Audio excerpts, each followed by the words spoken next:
আসসালামু আলাইকুম রহমতুল্লাহি ওবরকাতুহু। সম্মানিত দর্শক, ডক্টর মোহাম্মদ ইউনূসকে নিয়ে একটি চমকপ্রদ খবর এই মুহূর্তে রীতিমতো ভাইরাল আকারে সামাজিক মাধ্যমে ছুটোছুটি করছে। খবরটি বাংলাদেশের একটি পত্রিকা দৈনিক বণিক বার্তা। এটি একটি অর্থনীতির পত্রিকা।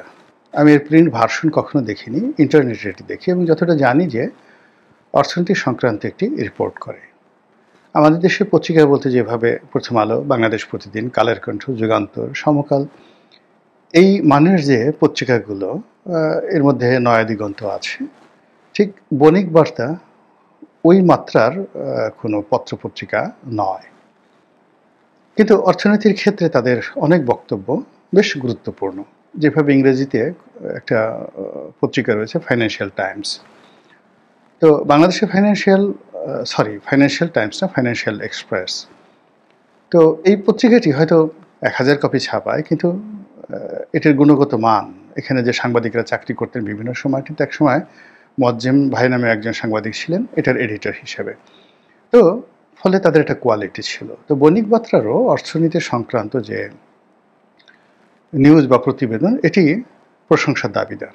এই পত্রিকাটি গত 1 বছর ধরে সরকার সমর্থক, সরকারের খুব ঘনিষ্ঠজন, আরও স্পষ্ট করে বলে ডক্টর মোহাম্মদ ইউনূসের একেবারে নেক নজরের বান্দা হিসেবে বেশ পরিচিতি লাভ করেছে।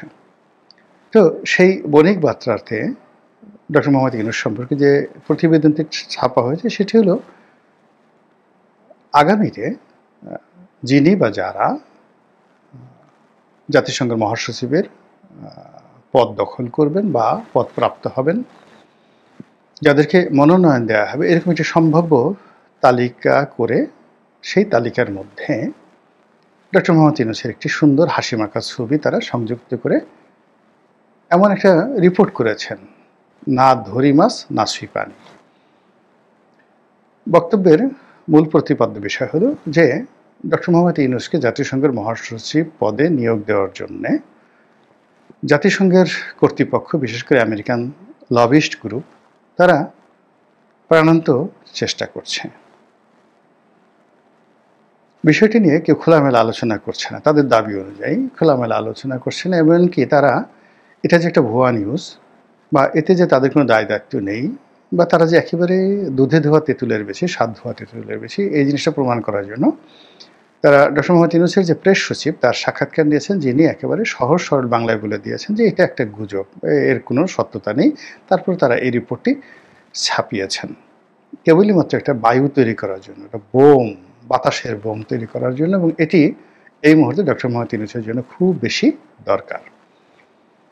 তো যেটা বলছিলাম যে জাতিসংঘের মহাসচিব যে পদটি, এটি সাধারণত মহাদেশ কেন্দ্রিক হয়, অঞ্চল ভেদে হয়। আমাদের এশিয়া সাবকন্টিনেন্টে, মানে পাক ভারত উপমহাদেশে বার্মার উথ হান্ট একসময় জাতিসংঘের মহাসচিব হয়েছিলেন। এখন যিনি আছেন তারপরে সিরিয়ালি ল্যাটিন আমেরিকা থেকে একজনকে নেওয়া হবে, এটি স্বাভাবিক। তো সেখানে বণিক বার্তা বাংলাদেশের পত্রিকা যেটা বলার চেষ্টা করছেন যে ডক্টর মোহাম্মদ ইউনূসের যোগ্যতা, কার্যকারিতা, তার গ্রহণযোগ্যতা বিশ্বব্যাপী এতটা উঁচু পর্যায়ে, হিমালয়ের এমন উচ্চতাতে যে জাতিসংঘ প্রতিষ্ঠার পরে যে ঘটনা কখনো হয়নি, অর্থাৎ এখানে আঞ্চলিকতার যে সিরিয়াল, এটি ব্রেক করা হয়নি, যা এই বছর ডক্টর মোহাম্মদ ইউনূসের জন্য ব্রেক হতে পারে, প্রথা ভেঙে যেতে পারে, এবং প্রথা ভেঙে পৃথিবীর প্রয়োজনে, আমেরিকার প্রয়োজনে ডক্টর মোহাম্মদ ইউনূসকে ওই জাতিসংঘের মহাসচিব পদে বসানো হতে পারে। ব্যাস, কেল্লা ফতে। আর আমরা যারা হুজুগে বাঙালি, তারা বলার চেষ্টা করছি, সি সি সি সি, আমরা কত খারাপ।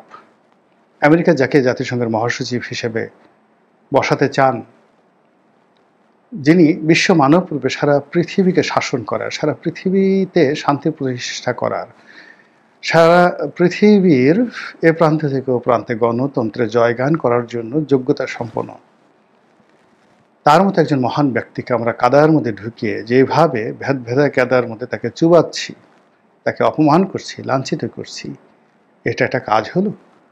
আমরা তাকে একবার এনসিপির গডফাদার বানাচ্ছি, একবার তারে আমরা সুদখোর বলার চেষ্টা করছি, তার বিরুদ্ধে ওয়াজ করছি একবার পক্ষে একবার বিপক্ষে, আবার তাকে এনসিপির যাকে বলা হয় কিংস পার্টির প্রতিষ্ঠাতা বলার চেষ্টা করছি।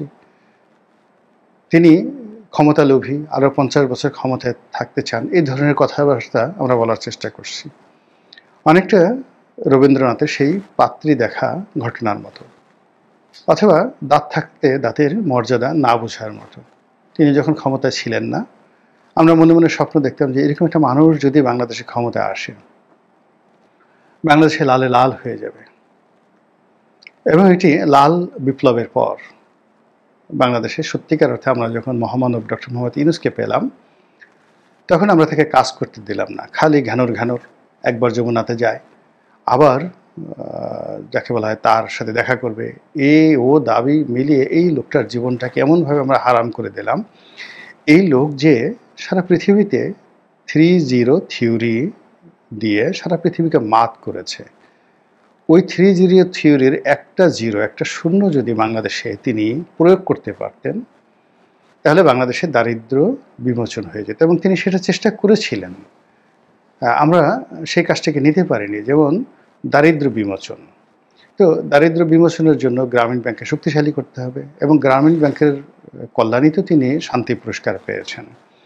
এই জন্য শেখ হাসিনার জমানাতে গ্রামীণ ব্যাংককে যেভাবে ডলা দেওয়া হয়েছিল, যেভাবে গ্রামীণ ব্যাংকে তছনছ করে দেওয়া হয়েছিল, এর অবকাঠামো শেষ করে দেওয়া হয়েছিল, সেটাকে তিনি এসে পুনর্নির্মাণ করলেন। তিনি এই গ্রামীণ ব্যাংকের যত লোন ছিলেন জনকল্যাণে, দেশের কল্যাণে, সেই সমস্ত যাকে বলা হয় যে জরিমানাগুলো, এটা মওকুফ করালেন।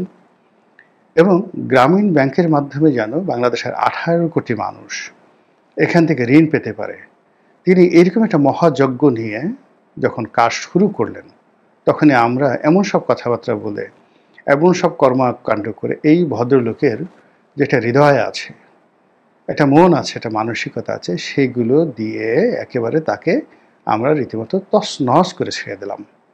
আমরা তার এত মূল্যবান যে ডিম বা শূন্য, এটিকে রীতিমতো ঘোড়ার ডিম আমরা বানিয়ে দিলাম।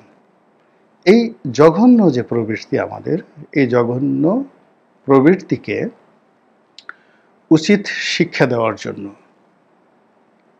আমরা যাতে সারা জীবন আফসোস করতে পারি, এজন্য তাকে যারা বানিয়েছেন, আজকের ডক্টর মোহাম্মদ ইউনূসের পেছনে পশ্চিমাদের যে অখণ্ড সমর্থন রয়েছে, তারা এখন এখান থেকে উঠিয়ে নিতে চান। এই ঘটনা মানবজাতির ইতিহাসে অনেক ঘটেছে। আল্লাহ রাব্বুল আলামিন কখনো কখনো কোনো জাতিকে দিশা দেওয়ার জন্য, তাদেরকে পরিচালনা করার জন্য কখনো মানব পাঠান, কখনো মহামানব পাঠান, কখনো দানব পাঠান।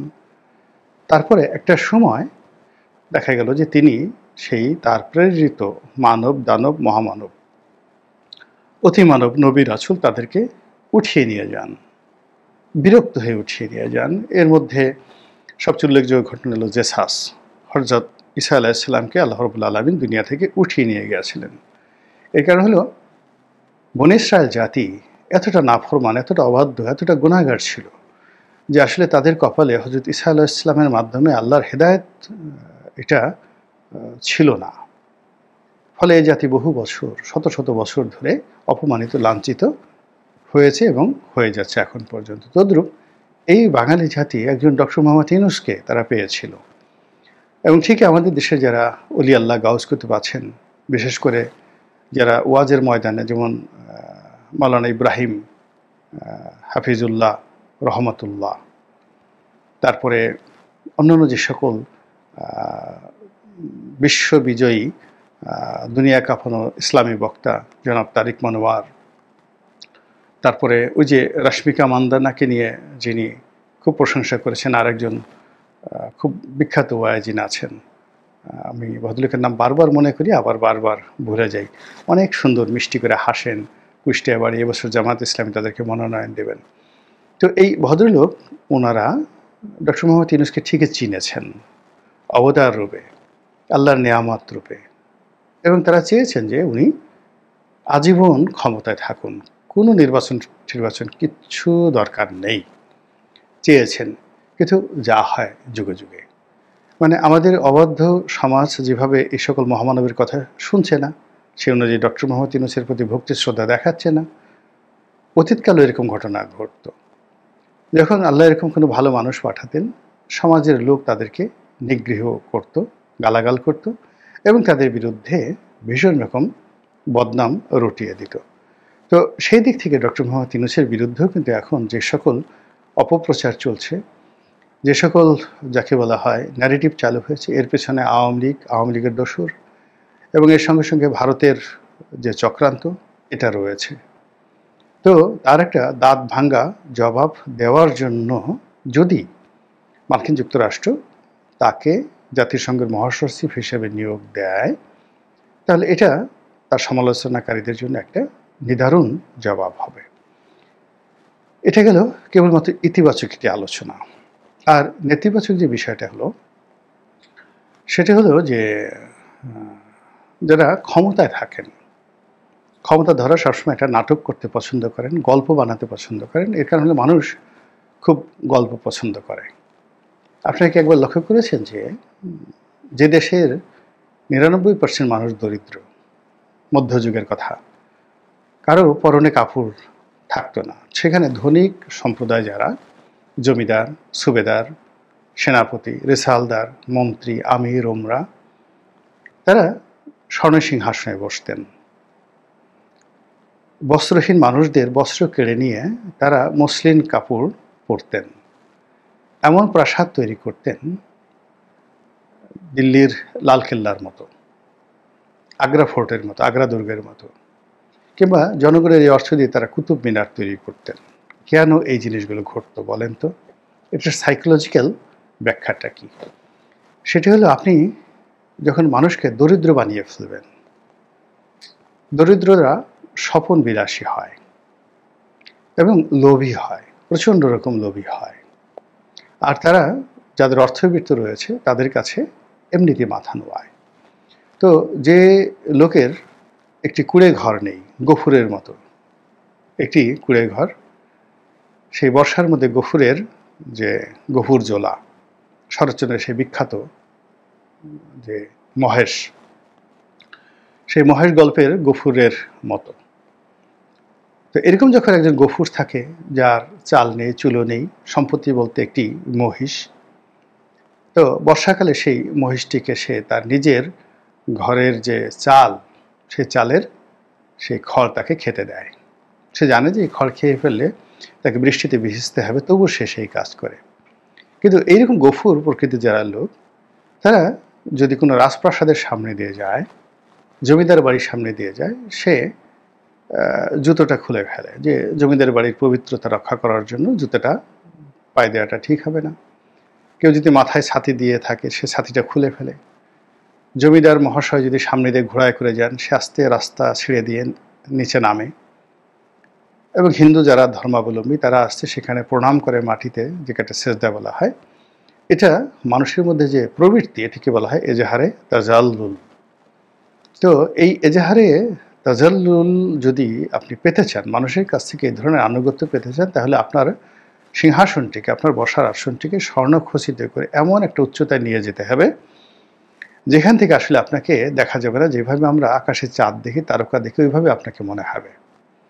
আর যিনি আপনাকে দেখবেন, তার পেটে খাবার থাকবে না, পরনে কাপড় থাকবে না, বস্ত্র থাকবে না, এবং মামলা মোকদ্দমা থেকে শুরু করে রোগ শোক বালা মুসিবতে তছনছ হয়ে সে শুধু আপনার দিকে তাকিয়ে থাকবে এবং ভাববে, এ মহামানব, এ আমার মতো সাধারণ মানুষ নয়।